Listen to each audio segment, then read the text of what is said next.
Bonjour à tous, je suis Myriam Victor, chargée des CSE chez Jury Travail et également secrétaire de CSE au niveau de notre UES.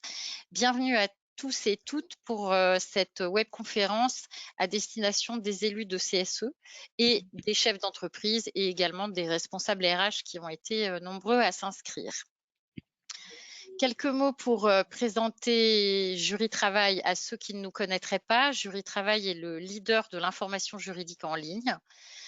C'est tout d'abord des articles sur l'actualité juridique et c'est également un abonnement qui vous donne accès à une base documentaire juridique rédigée dans un langage clair, à de nombreux modèles de courrier ou de contrats, ainsi qu'à une équipe de juristes qui répondent à toutes vos questions par téléphone.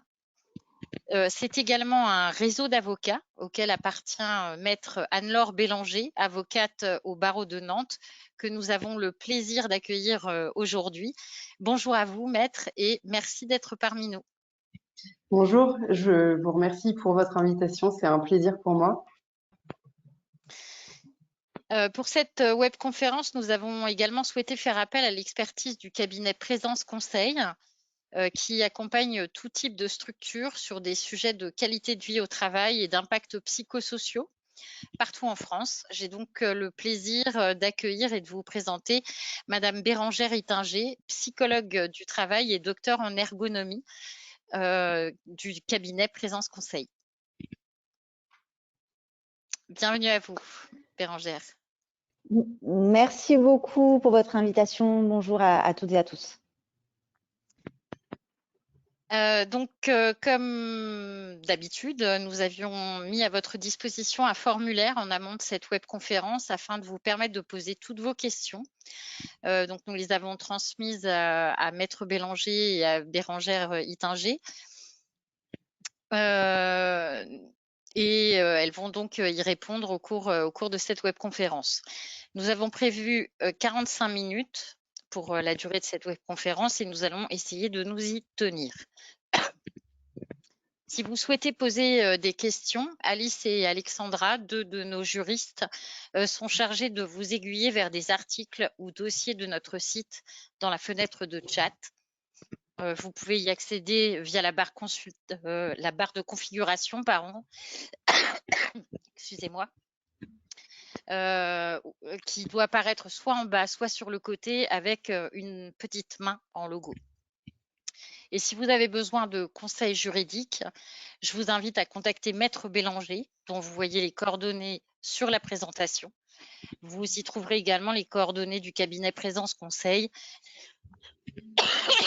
Excusez-moi, si vous souhaitez en savoir davantage sur leurs solutions. Ultime précision avant de commencer. Maître Bélanger, Madame Ittinger et moi-même sommes dans des lieux radicalement différents et c'est pour ça que vous nous voyez sans masque. Donc, comme je vous le disais précédemment, nous avons vraiment reçu beaucoup de questions et nous vous remercions pour l'intérêt que vous portez à nos webconférences. Et ces questions ont été regroupées sous différentes thématiques. Donc, les risques connus du télétravail, la prévention des RPS en télétravail et l'importance du DUER, la gestion des RPS en télétravail et les sanctions encourues si les RPS ne sont pas prises en charge. Donc, commençons tout d'abord par lister les différents risques connus du télétravail et nous allons commencer à croiser vos expériences sur le sujet. Je vous laisse la parole, Bérangère Ittinger. Merci. Quand on parle de télétravail, il y a deux grandes catégories de risques professionnels qui apparaissent. Ceux qui relèvent des risques liés à l'activité physique avec tout ce que l'on imagine en termes de douleurs périarticulaires qui sont tout simplement ce qu'on entend sous l'appellation troubles musculo-squelettiques. Pourquoi? Parce que on va avoir des postures, on va avoir des gestes qui vont être contraignants au niveau physiologique pour les individus qui pratiquent le télétravail. Et la seconde grande catégorie de risques professionnels professionnelle qui apparaît, c'est celle des risques psychosociaux. Et dans les risques psychosociaux, on va voir tout un tas de sous-facteurs de risque qui sont en lien avec le télétravail. Donc, ça peut être la dégradation des rapports sociaux, ça peut être également l'apparition de situations d'isolement, alors particulièrement social, hein, même si l'isolement physique existe dans le cadre du télétravail, on se rend compte que c'est l'isolement sur le plan social au niveau de la diminution des interactions, on pourra en parler aussi un petit peu plus tard, qui pose problématique pour les télétravailleurs. Parfois des ruptures de communication et peu à peu, on va vers une dégradation, on va dire, assez globale des conditions de travail si on ne met pas en place un certain nombre de points de vigilance. Très bien, merci beaucoup. Et vous, maître, pouvez-vous nous rappeler les obligations de l'employeur en matière de gestion des risques psychosociaux et de télétravail? Alors, je voulais commencer par faire juste un petit flashback pour recontextualiser un peu le télétravail. Il faut bien dire que à la base, le télétravail est une bonne chose. L'actualité au travers d'une overdose de télétravail a tendance à nous le faire oublier, mais il s'agit d'une modalité d'exécution du contrat qui était plébiscitée par les salariés. Un sondage Mediavox de juin 2020 qui a été fait juste en sortie de confinement permettait de traduire le fait que 88% des salariés interrogés se disaient satisfaits de leur expérience de télétravail, et ce, même juste après donc le confinement. La période actuelle grossit les traits du télétravail, ce qui, au demeurant, permet de pointer les dérives du système, lesquelles dérives aujourd'hui rendent le thème de la prévention des RPS crucial. Pour poursuivre un petit peu les éléments de contexte que je souhaitais rappeler, le télétravail est soumis à l'accord des parties, hein, ça préside vraiment l'état d'esprit du télétravail. Le salarié comme l'employeur doivent être volontaires. C'est vraiment l'état d'esprit et doit permettre d'arranger tout le monde hors période de pandémie, évidemment. Deuxièmement, normalement, le télétravail n'est pas fait pour constituer 100% du temps de travail. Les risques auxquels nous pensons actuellement sont clairement exacerbés par l'aspect 100% lié au confinement et aux contraintes sanitaires qu'on connaît. Cette période particulière va avoir une fin, on l'espère, qui permettra de diminuer très certainement les RPS intrinsèquement générés par un excès de télétravail. Sur le cœur de la question de la prévention des risques et des obligations de l'employeur en la matière, la mise en place du télétravail est subordonnée à la négociation d'un accord collectif ou à la mise en place d'une charte après information-consultation des représentants du personnel. Et si ces deux dispositifs n'ont pas été possibles, l'article L1222-9 du Code du travail prévoit la possibilité d'un accord qu'on appelle de gré à gré, un accord par tout moyen entre le salarié et l'employeur. Donc ça, c'est ce qui préside le télétravail du point de vue législatif. De l'autre côté, on a l'obligation générale de santé de l'employeur, L 4121-1 du Code du travail, qui prévoit très clairement cette obligation de prévention des risques. Et puis, le reste des textes sont en réalité ce qui relève du droit mou. Alors, c'est pas très avantageux comme qualification, mais ce sont des déclarations d'intention, finalement assez peu contraignantes, mais qui ont le mérite d'exister. Je pense notamment au protocole sanitaire ou encore à l'accord national interprofessionnel qui a été signé très récemment, Annie Télétravail, conclu par les partenaires sociaux en date du 26 novembre, au terme duquel, article 3.4.1, très clairement, il est fait état de l'évaluation des risques professionnels. Cet article énonce très clairement la nécessité de transcrire les risques dans le document unique. Il est prévu que le télétravail est une modalité d'organisation du travail qui peut faire l'objet d'une évaluation des risques. Cette évaluation des risques peut notamment intégrer les risques liés à l'éloignement du salarié, de la communauté de travail et à la régulation de l'usage des outils numériques. L'article 5 vise lui aussi très clairement la préservation de la relation de travail avec le salarié en prévoyant des dispositions en faveur du maintien du lien social et de la lutte contre l'isolement. C'est écrit comme tel dans le texte à l'article 5. on est bien dans cette volonté d'inscrire la prévention des risques spécifiques RPS télétravail dans les textes. D'accord, très bien, merci beaucoup. C'est très clair et je renvoie éventuellement les internautes qui nous regardent à une précédente webconférence que nous avions organisée en décembre, justement sur l'accord national interprofessionnel sur le télétravail. Je poursuis du coup Oui, sur la crise sanitaire. L'employeur qui doit donc assurer son obligation de santé-sécurité. Deux obligations de santé-sécurité là qui se font face, deux risques, le risque psychosocial et puis le risque sanitaire lié au Covid. Vous évoquiez le cas d'une salariée à risque qui souhaiterait revenir sur site. Comment gérer cette problématique et cette dualité en fait de la préservation de la santé psychique du salarié et de la préservation de la santé physique des salariés au vu du risque de pandémie et de cette pandémie qui est en cours. Alors, je dirais que premièrement, il faut bien rappeler que l'employeur détient le pouvoir de direction dans l'entreprise, c'est bien de ça dont il s'agit. Autre élément, l'article L 1222-11 du Code du travail qui prévoit très expressément la possibilité d'imposer le télétravail en cas de circonstances exceptionnelles. C'est le cas de la pandémie, bien évidemment. Par ailleurs, il faut le dire aussi, depuis le deuxième confinement, le protocole sanitaire prévoit le télétravail obligatoire à 100% pour tous ceux dont le poste permet d'être télétravaillé. Donc, autant dire que le gouvernement a tranché très clairement en faveur de la préservation de la santé physique. Cela étant, une petite incursion quand même, la pandémie actuelle est particulière du fait de sa durée.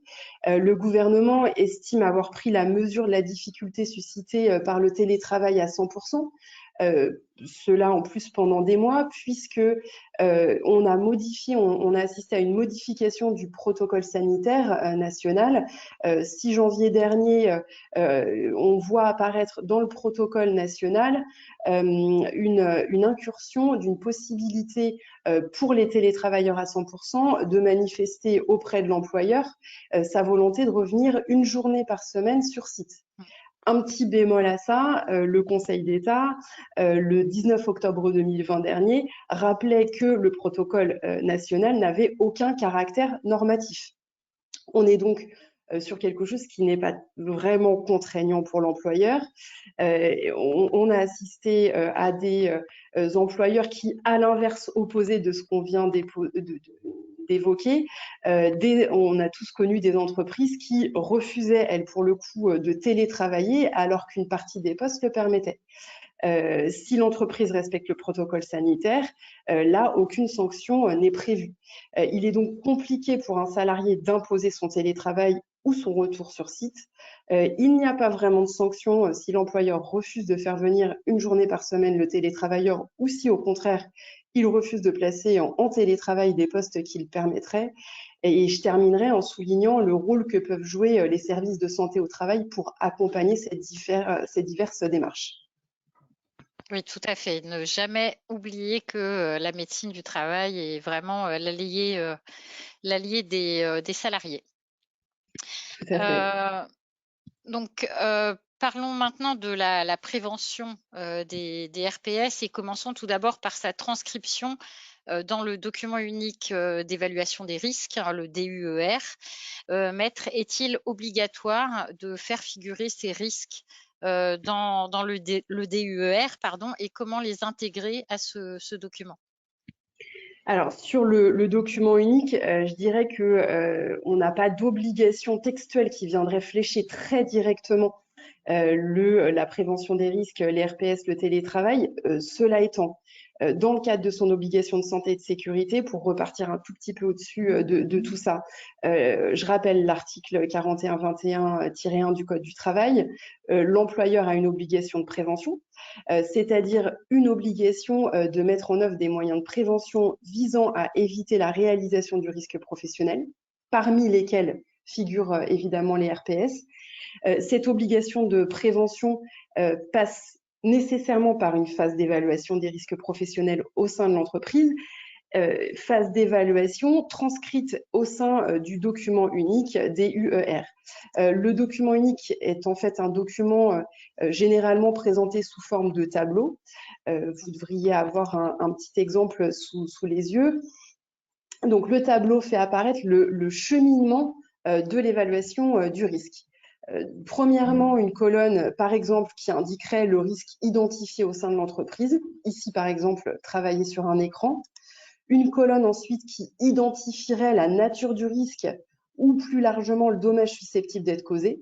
En matière de temps passé sur les écrans, les salariés sont susceptibles, par exemple, de développer des TMS, des problèmes de vue, des maux de tête, des problèmes de concentration, mais aussi des RPS, dus notamment à l'isolement du télétravail.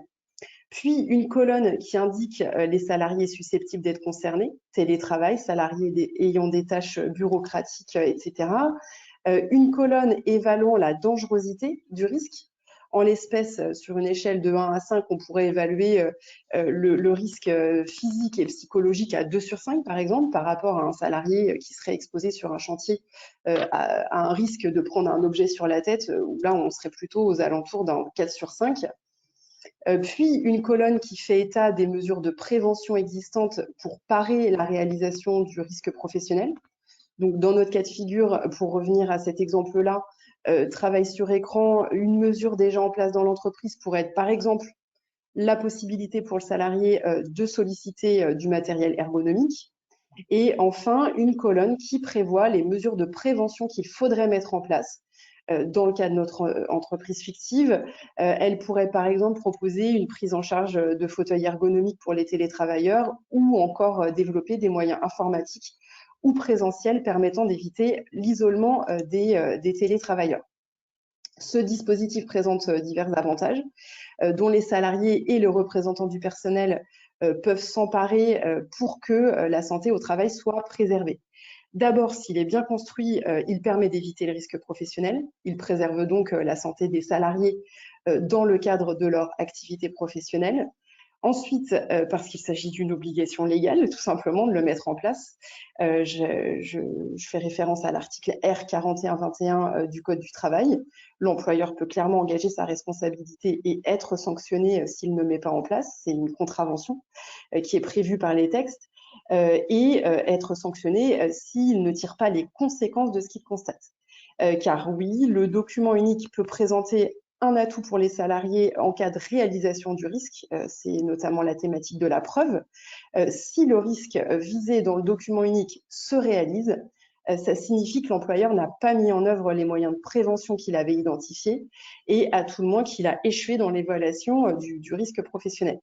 Il faut préciser ensuite que l'employeur ne peut pas se contenter de décrire les risques identifiés dans le document unique. Il doit, l'employeur, mettre en œuvre les moyens de prévention identifiés. Il doit tenir à jour le document unique une fois par an et en cas d'aménagement important, qui modifie les conditions de santé et de sécurité, il doit de nouveau le mettre à jour. Pour conclure sur ce sujet, on peut dire effectivement que dans le cadre de la pandémie actuelle et de l'incitation au télétravail, il est très fortement recommandé, voire quasiment obligatoire en réalité, pour les entreprises de mettre à jour leurs documents uniques en intégrant la problématique liée au RPS et au télétravail. Et il faut ajouter que ce document doit être tenu à la disposition des représentants du personnel et plus largement à la disposition des salariés ainsi que du médecin du travail. Le salarié peut donc exiger l'accès pour vérifier sa bonne tenue, la bonne tenue du document unique et la réalité des risques professionnels identifiés au sein de l'entreprise. Très bien, merci beaucoup, maître. Alors parlons maintenant de l'aptitude au télétravail. Alors je ne parle pas de tâches télétravaillables ou non, mais plus d'aptitude humaine à supporter un télétravail de longue durée. Madame Ittinger, tout le monde peut-il vraiment télétravailler et comment détecter les personnes les plus à risque? Bon, je pense qu'on ne peut pas répondre uniquement par oui ou par non à cette question du est-ce que tout le monde peut télétravailler. Effectivement, quand on est manager ou même dirigeant d'entreprise, on a pour ambition d'identifier lesquels parmi nos collaborateurs seraient les meilleurs candidats au télétravail versus les personnes avec lesquelles il pourrait y avoir davantage de complexité. Pour moi, il y a un certain nombre de facteurs à prendre en compte. Alors déjà, le formalisme du télétravail. C'est vrai que le télétravail s'est largement imposé dans les entreprises et les institutions françaises avec la crise sanitaire. Mais on est de plus en plus sur un télétravail presque à 100%. Bon, on imagine bien que télétravailler 5 jours sur 7, ça n'a rien à voir en termes de contraintes et d'exigences du télétravail que si on télétravaille une journée, voire 2 journées. Il apparaît clairement dans les missions, en tout cas qu'on peut réaliser au sein de chez Présence Conseil, hein, si on peut vous faire un retour d'expérience, que lorsqu'on télétravaille 1 à 2 journées par semaine, on met en place les garde-fous nécessaires pour permettre aux télétravailleurs de télétravailler dans les meilleures conditions possibles. Un autre facteur en dehors du formalisme, c'est déjà la volonté de l'individu. Est-ce que les personnes qui vont télétravailler demain ont envie de télétravailler? Est-ce qu'elles se projettent là-dedans? Est-ce qu'elles voient une certaine forme d'épanouissement dans le télétravail? Bon, il apparaît clairement que les personnes qui vont déjà répondre oui à ces questions-là vont s'apparenter à des candidats presque idéaux pour télétravailler, puisque déjà quand il y a une volonté a priori, on va vers un gain au niveau du télétravail. Un autre facteur qui est important, c'est lié au fait que finalement le télétravail, qu'est-ce que c'est? C'est une des formes de travail, de coordination à distance. Et si l'on analyse les activités des actifs aujourd'hui, il y a énormément de leurs tâches qui représentent déjà du travail de coordination à distance. Je m'explique. Les personnes qui vont avoir, par exemple, un poste de chargé de clientèle et qui conversent plusieurs minutes ou plusieurs heures par jour, soit avec un collègue, soit avec un client, c'est une forme de travail à distance. En gros, il faut être en capacité d'identifier les personnes qui, dans le cadre de leur activité, sont déjà un petit peu à l'aise avec le fait d'échanger, de développer des communications dans des contextes de distance avec divers types de publics. À l'inverse, les personnes qui travaillent exclusivement seules ou exclusivement avec des collègues ou avec des supérieurs hiérarchiques qui sont en forte proximité physique seront peut-être a priori, mais évidemment tout est à relativiser en fonction du réel du travail, des candidats un peu moins idéaux au télétravail. Quoi qu'il en soit, j'insiste sur le fait de vraiment identifier des points de vigilance. Télétravailler, ça peut très bien fonctionner et c'est un atout pour les entreprises. Pour que ça puisse le rester, il faut qu'il y ait une sorte de pédagogie du télétravail qui soit déployée en interne avec justement une prévention adaptée pour pouvoir anticiper le plus en amont possible les risques psychosociaux et aussi les risques liés à l'activité physique qui pourrait survenir, mais également fournir les moyens aux collaborateurs de pouvoir télétravailler et communiquer dans des contextes de distance, notamment géographiques. Merci beaucoup. Alors, une autre question pour vous, Madame Ittinger. Quels sont les moyens de prévenir les RPS? Souvent, les entreprises mettent en place des questionnaires. Est-ce que cela suffit? Et quelle routine peut-on mettre en place pour limiter leur apparition? Alors, ce sont des questions tout à fait pertinentes. Déjà, concernant la situation, la question du questionnaire, malheureusement non, parce que le questionnaire ne peut être qu'une méthode de pré-diagnostic des risques psychosociaux, déjà parce que c'est une méthodologie d'enquête qui permet d'obtenir des données exclusivement ou quasi exclusivement quantitatives. Or, on sait que le phénomène des risques psychosociaux repose quand même en grande partie, oui, sur des données factuelles, mais aussi sur l'articulation des différentes représentations des personnes qui sont exposées aux contraintes de travail.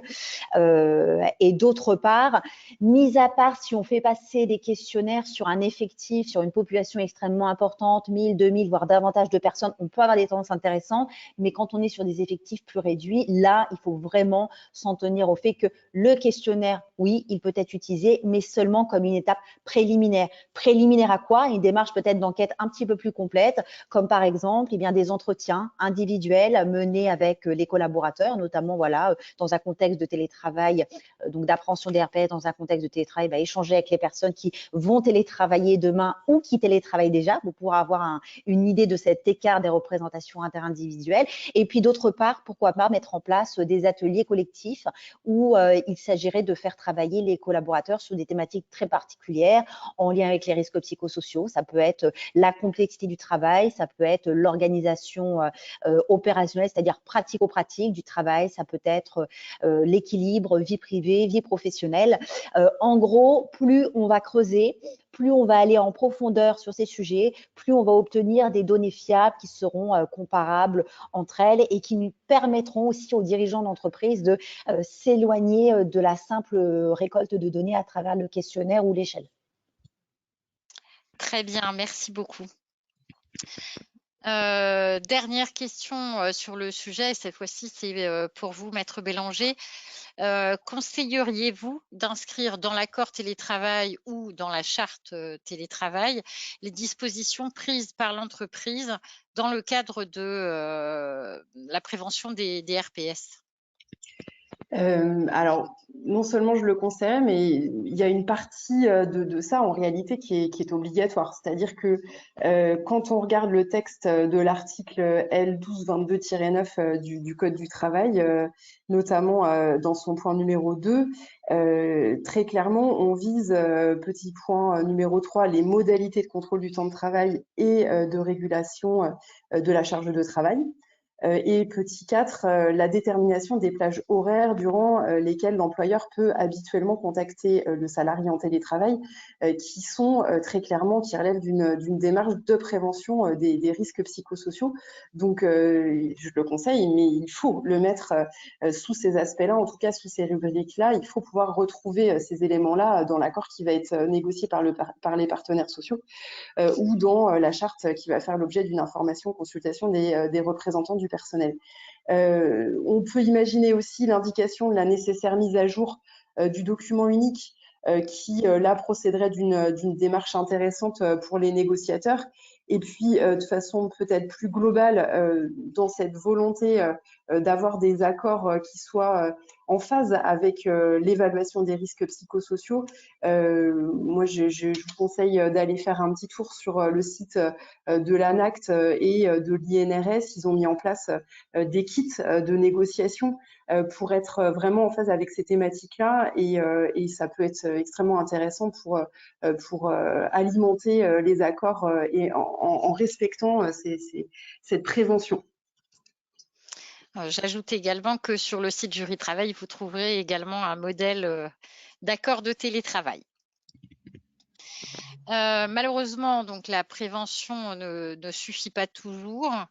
Comment détecter la détresse psychologique chez un salarié à distance? Quels conseils pouvez-vous nous donner, Madame Ittinger? Donc, détecter la détresse psychologique passe systématiquement par l'identification de signaux forts et de signaux faibles. Les signaux forts, qu'est-ce que c'est? C'est finalement ce qui va être concrètement observable et qualifiable au niveau des changements de comportement. Les signaux faibles vont être moins observables, moins qualifiables, mais peut-être un peu plus diffus et peut-être aussi un peu plus cristallisés dans le temps. Bon, les contextes de distance ne facilitent pas, dans tous les cas, l'identification de la détresse psychologique.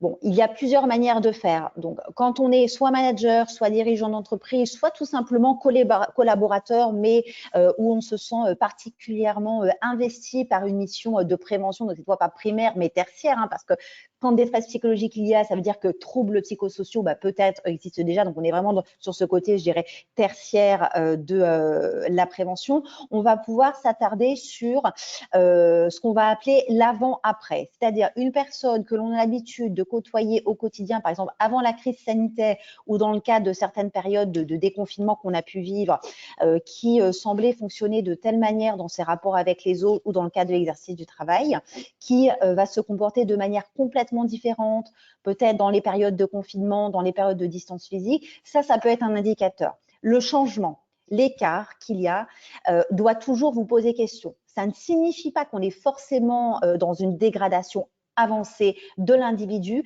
mais en tout cas, voilà, c'est un indicateur qui doit vous amener à avoir la volonté de creuser sur cette question.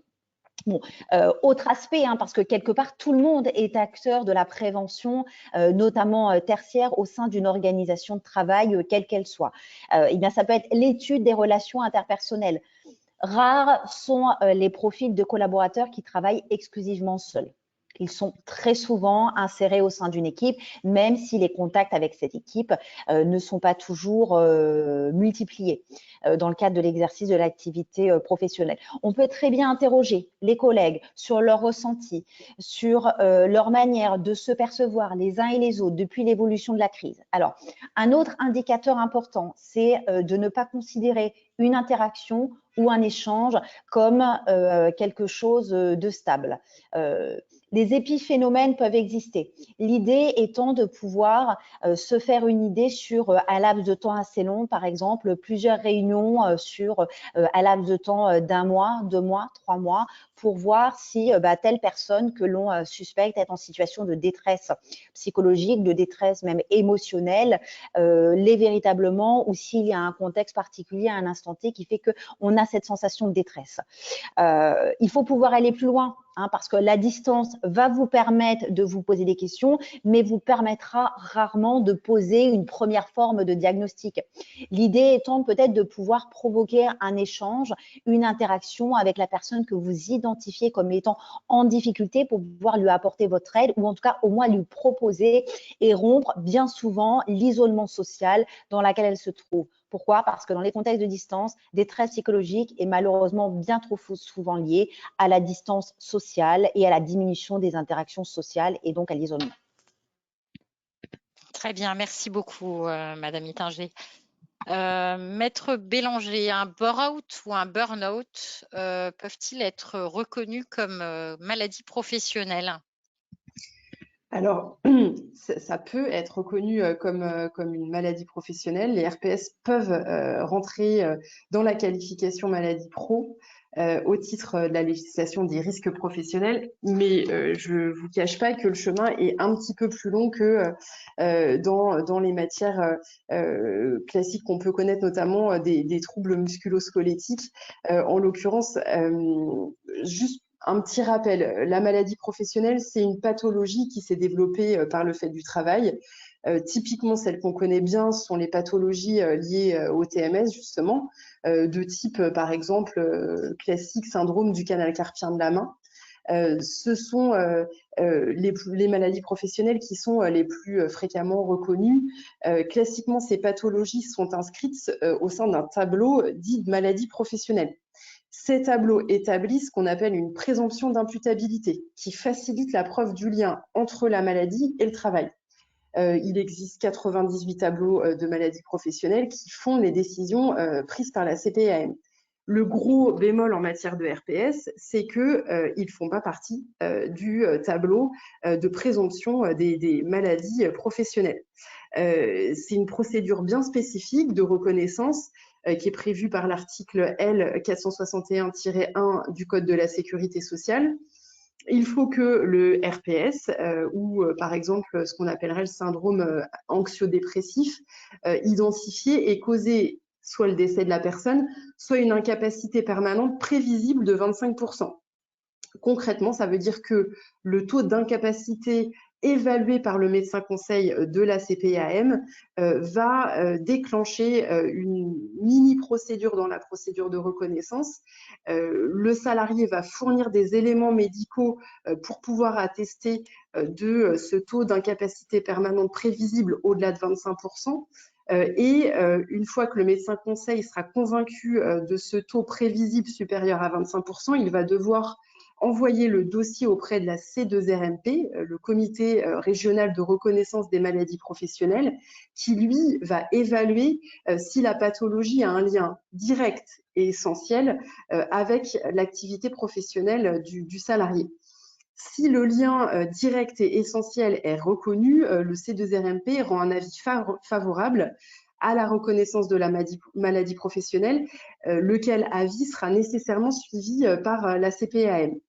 C'est un peu long et un petit peu casse-pied à mettre en place, mais ça présente divers intérêts pour le salarié de voir reconnaître une maladie professionnelle au titre des RPS. Je pense notamment, bien sûr, en premier lieu à un avantage financier. Tous les frais de santé, produits, prestations, frais de transport, établissements hospitaliers et plus largement les frais nécessités par le traitement, la rééducation, le reclassement de la victime vont être pris en charge de façon plus avantageuse. En cas d'interruption de travail, des indemnités journalières sont prises en charge et puis il y aura la fixation d'un capital ou d'une rente à l'issue, une fois votre état consolidé. Les conséquences financières pour le salarié sont importantes, mais ça peut aussi avoir des conséquences, cette reconnaissance maladie professionnelle dans le cadre d'un contentieux prud'homal, où très clairement, même si les procédures sont normalement indépendantes les unes des autres, où une reconnaissance maladie professionnelle par la CPM va avoir un poids important dans un dossier prud'homal où on voudra mettre en avant une faute, un manquement de l'employeur à son obligation de santé sécurité. Et puis, il faut aussi le dire, c'est le préalable obligatoire à la reconnaissance d'une faute inexcusable. La faute inexcusable devant le tribunal judiciaire, le pôle social du tribunal judiciaire, est nécessairement au préalable, il faut nécessairement la reconnaissance d'une maladie professionnelle, le caractère professionnel établi par la CPM, pour pouvoir obtenir une reconnaissance d'une faute inexcusable par la suite. Très bien, donc ça reste toujours un peu un parcours du combattant. Oui. Madame Ittinger, que nous conseilleriez-vous de mettre en place pour accompagner les salariés en détresse concrètement? Je pense que le premier réflexe à avoir, c'est de s'appuyer à la fois sur les acteurs internes et externes à l'organisation. Quand on parle des acteurs internes, on envisage évidemment tout ce qui est représentant de la direction, mais aussi de manière générale, tout collaborateur d'une organisation qui, comme je le disais déjà tout à l'heure, est acteur de la prévention et doit aussi être acteur de la détection, chacun à son niveau, des risques psychosociaux. Et également, les élus du personnel ont une mission concernant la prévention des risques professionnels, dont les risques psychosociaux. Au niveau des acteurs externes, on va avoir dans bien des cas la médecine du travail, qui est une ressource qui est intéressante et dans laquelle, dès que cela est possible, il faut pouvoir puiser. Et puis, c'est également de manière générale l'ensemble des professionnels externes comme les psychologues du travail, les structures spécialisées comme par exemple le cabinet Présence Conseil qui est là aussi pour accompagner les organisations sur les sujets de ce type. Plus les directions d'entreprise sauront capitaliser à la fois et de manière conjointe sur ces acteurs internes et sur ces acteurs externes, plus les directions arriveront à mettre en place des plans de prévention principalement primaires, donc c'est-à-dire en amont de l'apparition des risques professionnels, plus ils pourront réguler les phénomènes de détresse psychologique. Il faut vraiment envisager la chose comme une sorte de frise sur laquelle on va avoir à un bout les facteurs de risques psychosociaux et à l'opposé la détresse psychologique. Entre les deux, il y a plein de choses qui peuvent se passer, notamment actionner levier, mobiliser des ressources pour réguler au maximum le nombre de personnes qui demain vont être confrontées à une détresse psychologique. Très bien, merci beaucoup. Alors, Je vois le temps filer. Il nous reste un petit peu plus de 5 minutes pour traiter la fin de cette conférence. Madame Itin, j'ai demandé à un salarié qu'on sent en détresse psychologique de revenir dans l'entreprise un jour par semaine. Est-ce que ça peut vraiment porter ses fruits? Clairement oui, surtout si le salarié, est disposé, à aller sur ce champ-là. Ça peut encore une fois, voilà, permettre de casser un petit peu ce déséquilibre, et permettre au salarié de retrouver, le dynamisme entre la vie privée et la vie professionnelle. Parce que quelque part, le fait, d'être à 100 du temps, en télétravail peut, amoindrir, cette frontière entre, le privé, et le professionnel, ce qui n'est pas toujours bon, pour les salariés qui vivent des situations de détresse psychologique. Donc, quand c'est préparé, quand c'est accompagné et quand c'est demandé par le collaborateur, oui, c'est une solution qui peut porter ses fruits. Très bien, merci beaucoup. Et une petite question pour vous également, maître. Comment le mettre en place en toute légalité, sans risquer d'être accusé de discrimination, par exemple? Alors, le mettre en place en toute légalité, ça doit pas poser de difficulté puisque le protocole sanitaire, comme je l'indiquais un petit peu plus en amont, prévoit depuis le 6 janvier la possibilité pour les salariés de revenir, dès lors qu'ils le font valoir auprès de l'employeur, de revenir une journée par semaine. Donc, c'est parfaitement prévu par les textes. Alors, ça reste le protocole sanitaire, hein, c'est pas un article de loi, mais c'est quelque chose qu'on peut faire valoir de façon assez forte auprès de l'employeur qui, normalement, ne doit pas pouvoir opposer de fin de non-recevoir à cette volonté de revenir une journée par semaine. Très bien, merci beaucoup.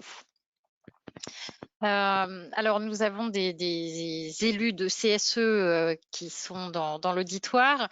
Quels sont leurs moyens d'action dans la gestion de ces cas de RPS? Doivent-ils être informés et consultés, par exemple?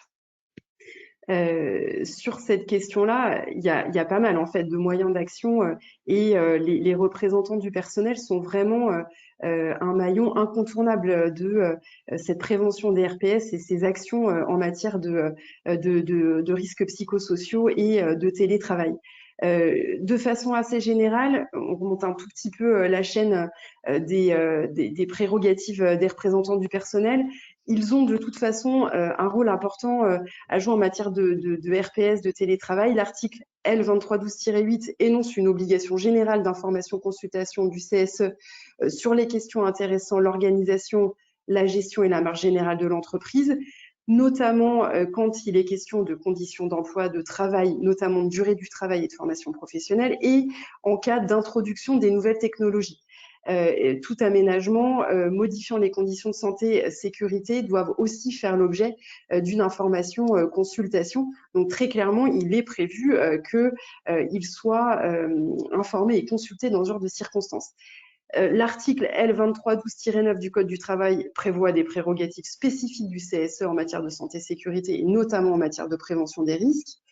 Sur le télétravail en tant que tel, comme je l'évoquais tout à l'heure, la place des partenaires sociaux est importante puisque normalement ce sont eux en tout cas assurément qui vont négocier l'accord d'entreprise et dans le cadre d'une charte, alors ça ne sera pas une négociation entre partenaires sociaux, mais cette charte est soumise à une information consultation des représentants du personnel. Qui dit information consultation dit remise de documents aux représentants du personnel, documents qui permettent de transmettre des informations précises et utiles. C'est l'article 2312-15 du Code du travail qui le prévoit très expressément. C'est pas inutile de le rappeler. Hein, donc, il faut que l'employeur joue le jeu et transmette toutes les informations aux représentants du personnel de telle sorte qu'il dispose de toutes les informations préalables à la mise en place du télétravail dans l'entreprise.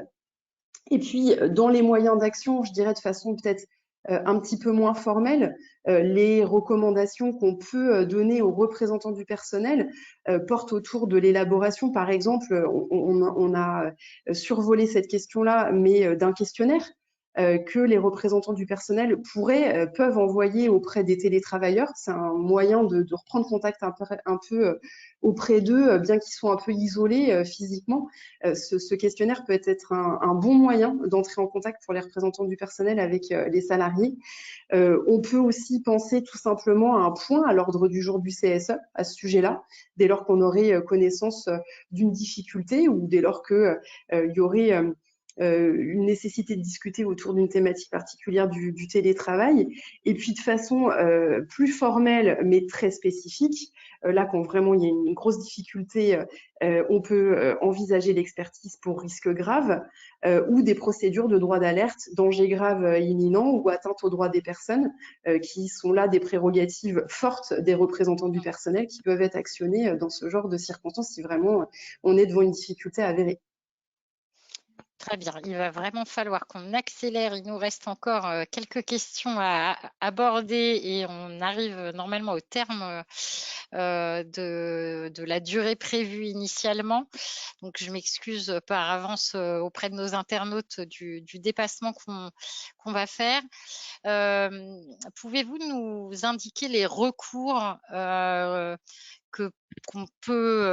auxquels on peut faire appel dans le cas où un employeur ferait la sourde oreille par rapport à des remontées d'informations d'élus de CSE?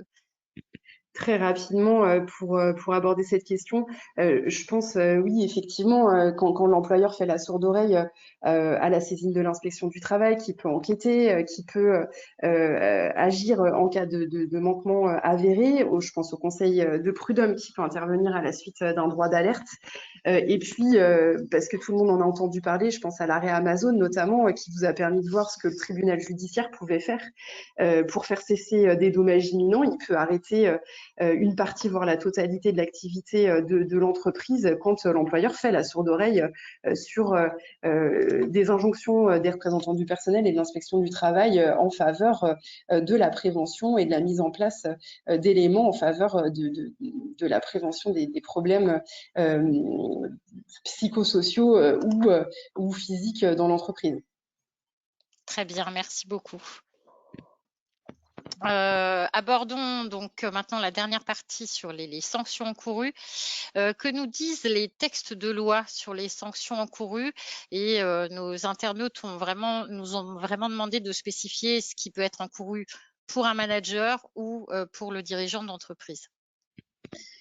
Alors, sur cette question-là, je tiens à rappeler que c'est quand même bien l'employeur qui doit assurer la sécurité à tous les salariés dans l'entreprise. Le manager peut faire l'objet de sanctions disciplinaires si toutefois il n'appliquait pas les directives de son employeur en matière de santé et sécurité, mais c'est quand même à l'employeur d'impulser ces directives en faveur de la santé et de la sécurité. Ce n'est donc pas de la responsabilité du manager si toutefois l'employeur au-dessus de ça est défaillant. Sur la responsabilité de l'employeur, elle se décline au travers des recours de droit commun. Les manquements applicables dans cette matière-là sont donc ceux des manquements à l'obligation de santé et sécurité. L'employeur doit pouvoir prouver qu'il a tout fait pour assurer la sécurité des salariés. Les sanctions sont variées. Je pense notamment à des requalifications de licenciement pour inaptitude en licenciement sans cause réelle et sérieuse devant le conseil de prud'homme. On peut penser évidemment à l'action en reconnaissance de la faute inexcusable devant le pôle social du tribunal judiciaire. Et puis, on peut penser aussi à des contraventions et diverses poursuites sur le terrain pénal avec des poursuites par l'inspection du travail et le procureur et qui peuvent aboutir à des interventions des juridictions répressives pour sanctionner ces manquements-là. Très bien, merci beaucoup. Donc, nous avons pu voir que les risques psychosociaux pouvaient avoir des conséquences sur le plan civil et pénal. Madame Ittinger, n'y a-t-il pas d'autres conséquences de ces risques psychosociaux, entre autres sur la rentabilité de l'entreprise? Bien sûr, les risques psychosociaux ont toujours des conséquences à 3 niveaux. Au niveau de l'individu, notamment en termes de détresse psychologique dont nous avons pu parler tout à l'heure, au niveau du collectif de travail, avec notamment tout ce qu'on va imaginer en termes de désintégration du collectif, éloignement des personnes, mais également au niveau de l'entreprise, de l'organisation en tant que telle. Alors, on va parler de fluctuation d'absentéisme. Donc, ce qui est intéressant, c'est pas forcément de voir que d'une année sur l'autre, l'absentéisme va augmenter, mais c'est plutôt d'effectuer une comparaison interservices et d'essayer de pointer quels sont les facteurs qui existent à l'intérieur de ces services et qui ont pu moduler dans un sens ou un autre l'absentéisme. Une autre conséquence de l'exposition au RPS pour les entreprises, c'est la démotivation, le désinvestissement des salariés qui voilà, sont quand même des phénomènes qui ont tendance à se cristalliser dans le temps. Et c'est vrai que lorsqu'un désinvestissement, une démotivation gagne un ou plusieurs salariés, c'est quand même extrêmement difficile de faire machine arrière, mis à part repenser l'organisation du travail et voilà, de remettre en place toute une politique de changement organisationnel en place. Autre aspect, eh bien, c'est ce qu'on va appeler tout simplement le turnover, la rotation de personnel. Ce qui est intéressant, c'est de pointer au sein d'une même organisation, est-ce qu'il y a un ou plusieurs services particulièrement concernés? Est-ce que certains métiers, certaines fonctions sont peut-être plus concernés que d'autres? Tout ceci peuvent revêtir d'axes d'investigation à approfondir par un employeur, par des partenaires sociaux qui souhaiteraient mettre en place une démarche de diagnostic et d'évaluation des RPS avec un plan d'action par la suite. Très bien, merci beaucoup. C'est très, très précieux. Il faut vraiment que les élus s'emparent du sujet. N'hésitent pas non plus à faire appel effectivement à des experts externes. Voilà, donc nous arrivons au terme de cette webconférence. J'espère que ce format vous aura plu à tous et que vous avez obtenu réponse à vos questions. Donc, si vous êtes membre d'un CSE ou représentant syndical ou délégué syndical, je vous invite à rejoindre nos groupes privés sur Facebook et LinkedIn et à vous abonner également à nos newsletters pour avoir connaissance de nos prochaines webconférences. Je vous invite également à contacter Maître Bélanger et Madame Ittinger pour toute question relative à cette thématique des RPS. Il me reste à vous remercier, Maître Bélanger et Madame Ittinger, pour votre participation. Merci, merci à vous. Merci, ravie d'avoir partagé ce temps avec vous. Ce fut un plaisir vraiment partagé. Et donc, nous vous remercions tous vraiment d'avoir assisté à cette webconférence et je vous donne rendez-vous pour la prochaine. Au revoir. Merci beaucoup. Au Au revoir. revoir et à bientôt. Et à bientôt.